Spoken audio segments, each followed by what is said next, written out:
Yo les gars, aujourd'hui on se trouve pour une nouvelle vidéo sur ma chaîne YouTube. Avant que la vidéo commence, n'hésite pas à t'abonner, à partager, à commenter, à liker, ça me ferait extrêmement plaisir. Alors aujourd'hui dans cette vidéo, nous allons parler de la Galaxy Tab A8 2021, donc un modèle de tablette sorti par Samsung courant l'année 2021, concernant le cercle des milieux de gamme. C'est une tablette qui est lancée autour des 300 euros. Vous pouvez la trouver en version 3 Go de RAM, 32 Go de stockage, 4 Go de RAM, 64 Go de stockage, celle que j'ai ici. 4 Go de RAM, 128 Go de stockage. Pour rappel, j'ai la 4 Go de RAM, 64 Go de stockage. Alors, cette tablette est lancée avec Android 11, updatable vers Android 12, puis vers Android 13. À voir vers la suite si Android 14 sera distribué sur cette tablette. Ici, elle tourne sous One UI 5.0. Voilà, One UI 5.0 avec Android 13 qui est fourni. Alors, comme vous pouvez le voir ici, hop là, j'ai loupé un tour. C'est une surcouche qui est très complète et qui équipe les Galaxy S23. Donc la tablette est équipée de la surcouche One UI 5.0. Concernant le hardware, la tablette est équipée d'un écran de 10,5 pouces en Full HD et de 4 Go de RAM ou 3 Go de RAM avec un stockage défini. Pour ma part, c'est là 64 Go de stockage.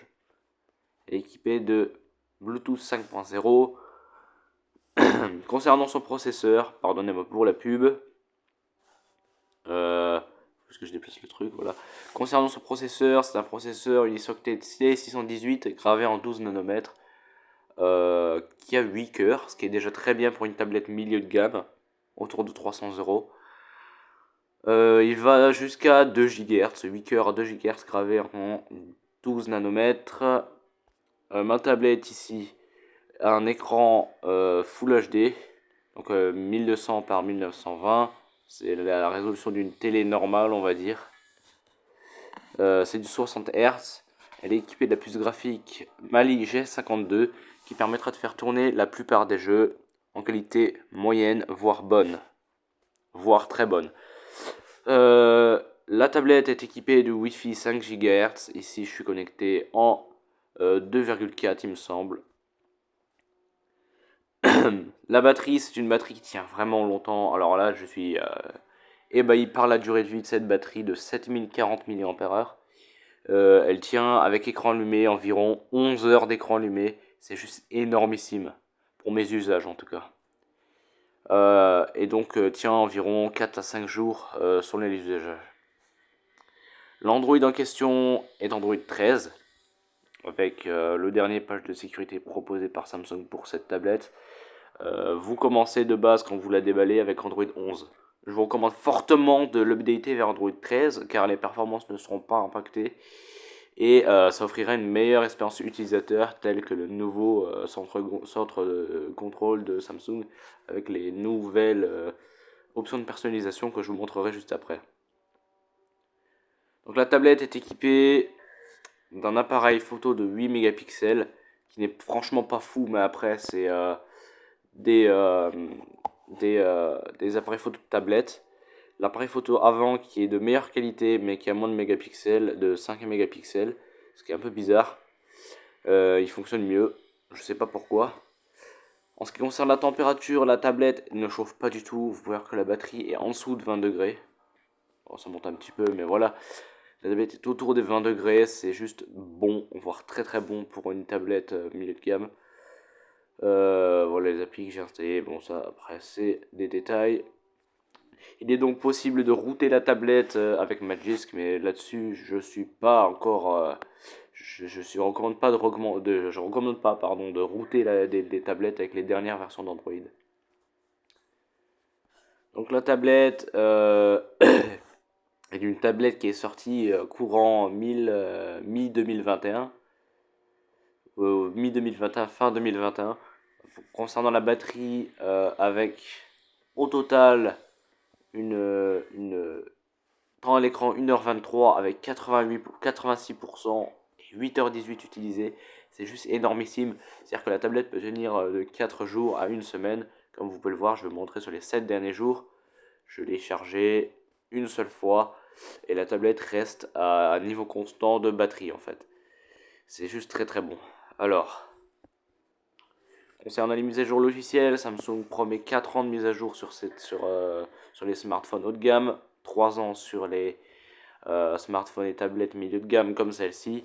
Ici, on est en Android 13, c'est-à-dire qu'il reste encore une génération après Android 13. Donc normalement, elle sera mise à jour vers Android 14. Je vous ferai une vidéo concernant Android 14 quand cela arrivera. Il y a aussi la notion d'écosystème qui est très présente chez Samsung, avec les appels et SMS sur les autres appareils. Ici, je peux pas faire la démo parce que j'ai plus de téléphone Samsung. J'ai vendu le mien pour pouvoir en acheter un autre. Donc là, on est dans la période où j'ai plus de téléphone de la marque Samsung, justement. Je vous ferai une vidéo dédiée à ce fameux appli appel et SMS sur d'autres appareils. Voilà, tout simplement. Alors, cette tablette, quand vous la recevez, vous avez environ 20 Go d'espace utilisé. Ici, il m'en reste 38,2. J'ai utilisé 40% de stockage. C'est très bien. Il y a déjà un antivirus qui est présent sur la tablette pour ceux que ça intéresse. C'est McAfee qui le fournit à Samsung. Sinon, la tablette en soi reste très très fluide malgré son écran 60 Hz. Je n'ai pas forcément vu de ralentissement, comme vous pouvez le voir dans les animations, avec l'enregistrement d'écran allumé qui consomme encore des ressources par derrière. En termes de vitesse, on va prendre l'exemple des fichiers. Ça s'ouvre vraiment très vite. Je vais vous prouver que je ne l'avais pas d'ouvert. On va le refermer, on va refaire le test. Donc, la tablette est plutôt rapide. On va prendre une application un peu plus gourmande telle que Dolphin Emulator, qui est un émulateur pour la Nintendo Wii et la GameCube. Ici, la tablette prend en charge l'émulation GameCube. L'émulation de la Wii, c'est un peu plus compliqué. Il y a un léger manque de puissance pour atteindre les 30 images par seconde, soit une plage dynamique qui est jouable. En soi, cette tablette est équipée de l'interface One UI 5.0 qui offre beaucoup d'options de personnalisation. Je vais vous montrer ça dans les paramètres tout de suite. Donc dans fond d'écran et style, vous pouvez voir ici que beaucoup d'options sont disponibles, telles que les palettes de couleurs, que je n'ai pas appliquées ici, mais que je peux vous montrer. Vous pouvez voir ici qu'on peut changer en diverses couleurs. Admettons la couleur, on va mettre une couleur verte. Donc la tablette change la couleur de la palette. Et quand je vais re-swiper vers le haut, vous pouvez voir que l'interface est entièrement de couleur verte. Donc ça, c'est les nouveautés d'Android 12 et d'Android 13 qui ont été apportées à cette tablette. Pour ma part, je la laisse en normal. Je trouve que ça fait déjà très très bien. Donc c'est la fin de cette vidéo. Avant de terminer la vidéo, je vais vous donner mon avis global sur la tablette. Cette tablette est une tablette qui est bonne, sans être très bonne non plus. Parfois des légers manques de puissance pour les tâches gourmandes telles que l'émulation de jeux de type la Nintendo Wii.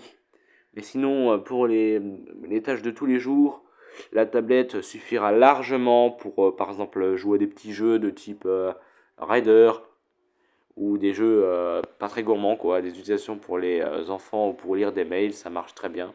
Par exemple, si je vais voir dans mon Google Drive, vous voyez que ça s'ouvre très vite et que c'est fluide. Bon, je vais me demander une autorisation, mais ça c'est un détail. Ça s'ouvre très vite et c'est fluide. Vous pouvez scroller sans problème sur la tablette. Si on va sur Google et qu'on va voir sur le site d'iOS Signing Status, on peut voir que le scrolling est rapide et que on n'a pas de bug, on n'a pas d'accrochage en fait sur la tablette. Voilà. Donc c'est une tablette qui est bonne mais sans plus. Elle est bonne pour son tarif en fait. Voilà, tout simplement. Si maintenant je fais la recherche sur Google, Tab A8 dans la même configuration que la mienne, donc pas la configuration la plus basse. Je vais voir sur le site de Samsung. Alors, la mienne c'est une 64 Go avec 4 Go de RAM. Ce n'est pas la version 4G, donc vous avez le prix, voilà. Je l'ai en couleur noire, alors. Voilà. Noir, voilà, c'est bon, voilà. Vous pouvez avoir une version 4G pour mettre une carte SIM à l'intérieur. Donc voilà, je recommande fortement de prendre cette version 64 Go car la 32 sera très vite limitée, sachant que le système en prend déjà une vingtaine des gigas, comme on allait voir juste avant dans la maintenance de l'appareil. Le système prend ici 16,08 Go, sans compter le cache, donc ça va demander beaucoup de place. Donc prenez au minimum la version 64 Go si vous désirez avoir la même tablette que moi. Alors, cette tablette, c'est une très bonne tablette. Voilà. Donc moi je vous dis à la prochaine pour une autre vidéo. En tout cas n'hésitez pas à vous abonner, à liker, à commenter, à partager. Ça me ferait extrêmement plaisir. J'aimerais bien atteindre les 500 abonnés une fois. En tout cas moi je vous dis à la prochaine sur une autre vidéo. Je mettrai le lien de la tablette en description pour ceux qui sont intéressés. En tout cas moi je vous dis à la prochaine. Salut!